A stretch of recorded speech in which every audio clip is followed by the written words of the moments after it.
Hey everyone, and welcome to the FitLife with Kelli Core Challenge. So this challenge, just like all the others, is going to be a 4-week challenge.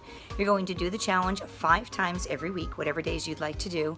Now, each week we're going to be increasing the intensity a little bit, but each of the 5 days in any given week, we're also going to be trying to be a little bit more progressive with the moves, a little bit deeper range of motions, maybe a little bit longer time, more reps, etc. But then every week, the actual exercises will change until week 4, just like with my booty challenge. Week 4, we're going to put together the favorite core moves, the most effective core moves, so you end up with a total core challenge that you can incorporate into your fitness program. So guys, get ready to really burn the core. A couple of tips regarding the core. Number 1, it has a fantastic blood supply. What does that mean? It means that we can train it really hard. When something has a great blood supply, it means that your body, your immune system, is able to recover it that much quicker. So you might be sore the next day, but what I mean is during the actual workout itself, when you start feeling that burn in the core and you think you can't hold it anymore, whether it's a plank or dead bugs or whatever move, I really need you to push through it. Unless you're getting any type of shooting pain or major strain in your back, I need you to really try to get through the reps or the time interval that I'm doing in on that given day. All right, so remember, your body can recover the core very well, so don't be afraid of that. And those of you who have trained with me before, you know my rule when it comes to the core.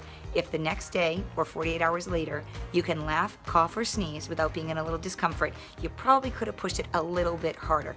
So let's see what the next 4 weeks brings, guys, and get ready for a great challenge. See you every day, Monday through Friday. I hope. Everyone, take care. The first thing I'm going to teach you, and this is how we're going to start our core challenge every single day, is we're going to do what's called core activation. Now you guys think of your core as just being your stomach, especially your lower belly, right ladies? But your core is actually the entire circumference of your trunk. So we have our upper core, our lower core, our obliques, our side, as well as our lower back. So to activate these, I'm going to have you crunch forward. I want you to mentally identify mind-body connection with that upper and lower core. Now I want you to bend to one side, identify with your obliques on either side, and then to the other side. Again, we're just making sure that we can mentally feel and point to where we're feeling that, and a slight extend backwards, feeling it in the lower back. So now we're gonna go a little bit faster, so front, side, side, and back. As we do this, I want you to shorten the range of motion. So we're going to end up at a point where we're barely moving and then not moving at all, and try to re-engage all 4 quadrants. All right, guys, so here we go one more time. Now stand still.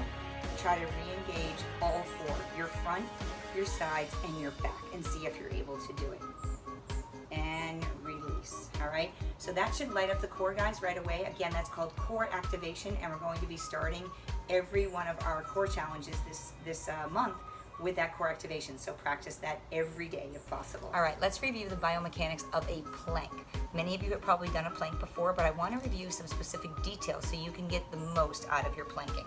So there are 4 variations of planking. Number 1 is the arm positioning. You can either have your arms straight, but make sure your wrist, elbow, shoulder is in one nice straight line, or you can be down on your forearms. I see a lot of people bringing those hands together. I want those hands apart. If you cannot perform it with your hands apart, then I do want you to come into that straight arm position.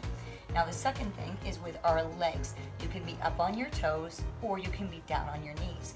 Now what I want you to do if you go down on your knees is make sure you lean forward, tuck your hips under so you still have that diagonal back.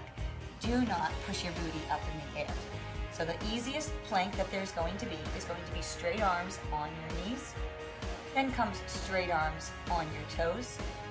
Then comes forearms on your knees. And then forearms on your toes. Now, as we progress this and make it a little bit more challenging, going down to the forearm on the knees, it's even more important to protect your lower back. So in any of the forms you're in, I need you to take your hips, and first of all, we're not sagging down. We're up nice and tall. Your belly button is drawn in nice and tight to your spine. And then you're going to tilt that pelvic bone and try to separate those shoulders. So you're holding a nice tight plank, and you should really feel it in your core. At any point you feel those hips sagging down, remember to shift that weight back a little bit onto those toes and make sure that elbow stays right underneath those shoulders. All right, let's review hip drops. So hip drops are kind of a plank. It's a moving plank. It is on your side forearm though. So we're going to be on a bent arm. I see people try to do these with a straight arm. It's not correct. It will put too much strain on your shoulder. So your elbow is bent right underneath your shoulder. Your feet ideally are stacked, but I am going to show you an option for that.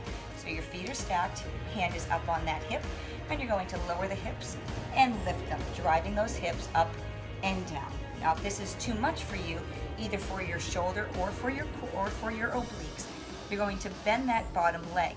When we bend the bottom leg, make sure your thighs stay in alignment with each other. Do not bring that knee out in front of you. So it's as if that leg was extended, but you just cut off your leg from the knee down, all right? So up again, up on that toe, and you're coming down and up. All right, let's review vacuum. Now this is a great isometric core exercise. It's actually used a lot post-pregnancy, where we're doing an isometric contraction like a static plank in order to really tighten those core muscles. So this one looks easy, but you're going to really feel it. You're down on the ground. Your feet are at least a foot away from your booty, your heels. Your feet are flat. Your palms are flat down on the ground. Now for most of us, when we're lying on the ground, you're going to have a little arch to your back. What you're going to do is roll that back down and really squeeze tight. So you're tilting your pelvic bone, pushing your low back into the mat, and you're holding it nice and tight. Now when you're doing this right, you're going to feel that core all engaged. It's going to be really tight. You might feel an upward pressure on your diaphragm, making a little bit more labored talking, as you can probably hear here. And we're going to be doing these vacuum holds. Now I would want you during the core challenge to hold this as long as you possibly can, getting through the interval times that I do give you. This is so safe on your back and really can make a difference in that inner, those real deep core muscles as well. All right, one of my favorite exercises, dead bugs. So this one we do have to be a little mindful of our back. So I am going to give a few options if you have any lower back pain, or if you know you chronically have lower back strain when you're doing core exercises. So lying down flat on your back, we're going to put our arms up in the air as well as our legs. So for an average level, we're going to have bent legs, straight arms, and you're going to extend one leg and the arm overhead, lowering the other arm down to the ground. So it's opposite.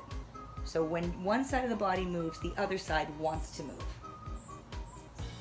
All right, now in order to bring this up a level, you're going to keep the arms up there, extend the legs up straight, and you're going to do the same, lower down one leg and one arm, except the other arm and other leg stays up in the air. Now this is not only going to work your core, but it's also going to work your brain, because you have to restrict that hand from coming down. Again, it looks simple, but wait till you try it. That hand is going to want to come down in front. Try not to let. Now, if you have lower back pain whatsoever, you're going to completely keep those hands down on the ground, and you're going to have those legs up, and you're just going to extend one leg, bring it in, and the other. If this still doesn't accommodate any lower back issues, one leg is up, and you're just pressing that leg in and out, and I'll give you the rep count or the time duration to do the one leg before you then switch over to the other leg. As your core develops that strength, then you can perhaps join in one of the more advanced moves on the dead bugs.